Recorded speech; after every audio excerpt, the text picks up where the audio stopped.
Macomb County still has the highest level skilled engineers of anywhere in the world. You know, we've got a lot to offer that.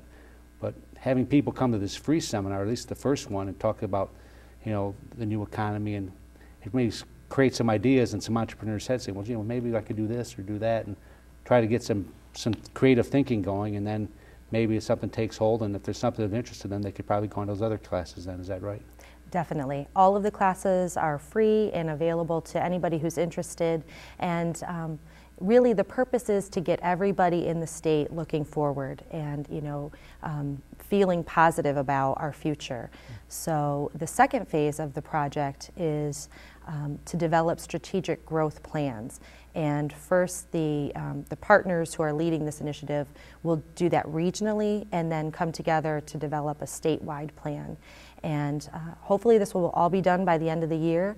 And again, it'll hopefully get us all looking forward, feeling positive about Michigan's future, because as you mentioned, just here in Macomb, we have a lot of assets, and we know that in the new knowledge-based economy, creating a quality of life is essential, because employers want to locate where you have a good quality of life, and we have assets that can draw those businesses, keep those engineers and other employees here. So there are a lot of things to be positive about.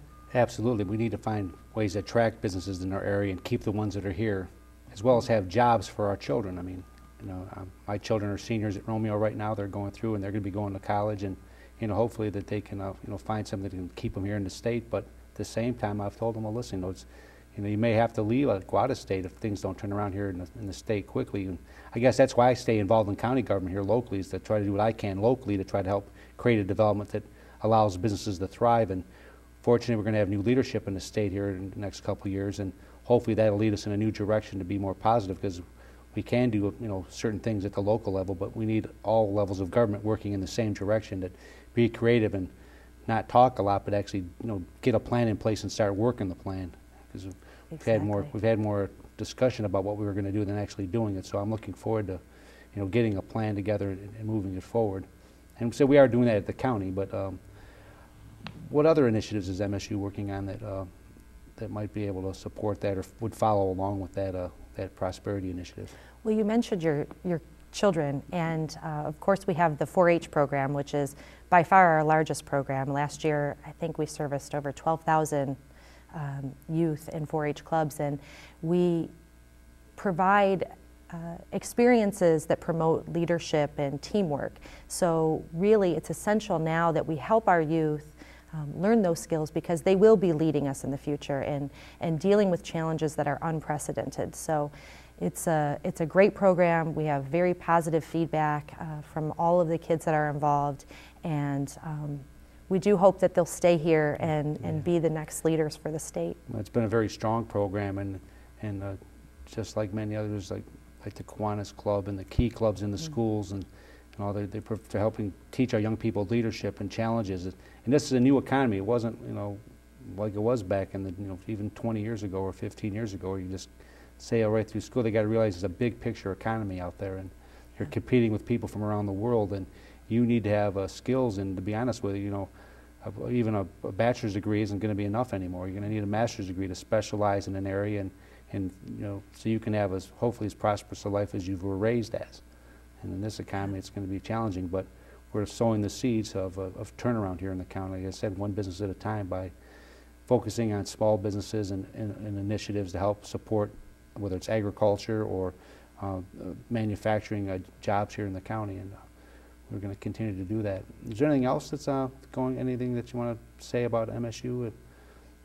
You know, I'd just like to say thanks for all of the support that you've given us, that the Commission has given us, and our stakeholders in the county here, because it's really our greatest asset. And so we're grateful for everybody's participation and feedback and support when we need it.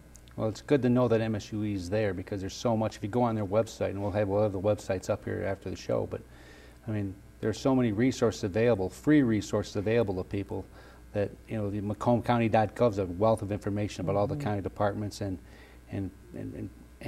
services available to people for whatever their issues happen to be, whether it's mental health services or It's, employment services.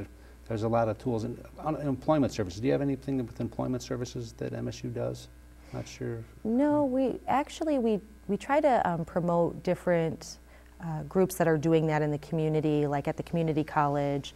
We have lots of partners who do that kind of work. So if folks are interested in those programs and they don't know where to find them, they certainly can contact our office, because we'd be happy to help them find the program that's best for them. But you mentioned our website, and it's a great resource to learn about our programs.